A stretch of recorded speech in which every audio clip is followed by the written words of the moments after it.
go. Okay, we're doing Trach here. So it's not a sterile procedure, but it is a clean one, so you want to put gloves on. Gloves are on. The supplies are down here on the bin, so I'm just going to grab out what I need. So I've got fenestrated 4x4s. This part doesn't matter as much because I'm just cleaning. So, see, it's how it's kind of come out around it. So first I'm going to use the yonker.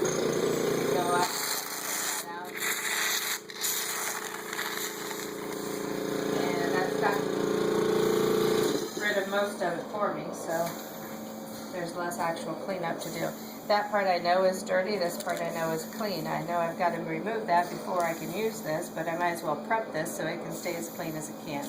So, you open the package part way. It's a waterproof package, so there's no reason not to use that. Half strength hydrogen peroxide, you're going to squirt it right on the pad.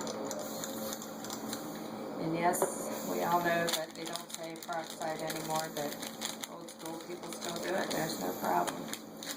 In the hospital setting, they still just do sterile or saline bullets or something, or sterile water. Alright, so there's 2 in a pack, so I've got to use one for the up and one for the down. It's a one and done kind of thing, you don't swipe back over.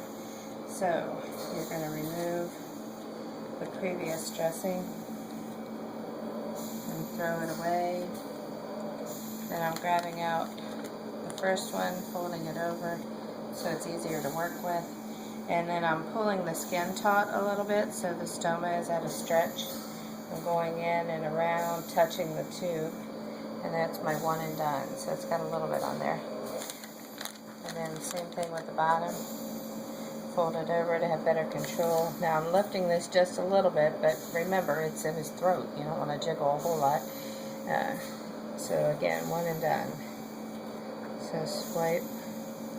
That's my one and done. Okay, one and done up close to the stoma. I'm still going to fold it over to a clean spot and get down here because that's not right there by the stoma site. And it cleans up the rest of it. Alright, to put the dressing on, you can use just the regular 4x4s or, okay, no or. Oh wait, here they are.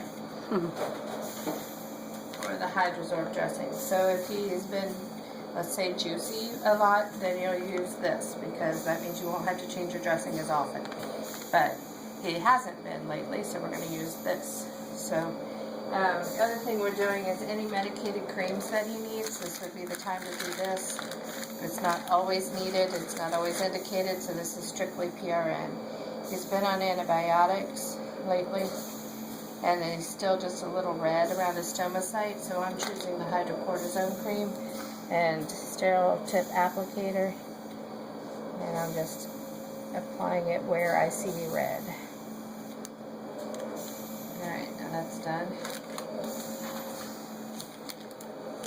Now I'm going to apply the new dressing. Again, you'll see it's fenestrated. There we go. So, the cuff. Got a hold of it. The cuff balloon, you want to make sure that this is over top of it. Otherwise, when you go to take this off, it yanks on it. So that's going to be underneath my dressing. And so I have it where I want it. I'm just a one finger tuck and pull. And then same on the other side. I'm pulling it out just a little bit. Tuck and pull. And the majority of what you want your sponge to soak up is underneath, not on top. So I pull it down a little bit because this part's not really doing anything but holding it in place. So this is underneath, this is covering most of the down, and then the orders for that is PRN, so clean and dry. Clean and dry, as many times as it takes to keep it clean and dry. That's it.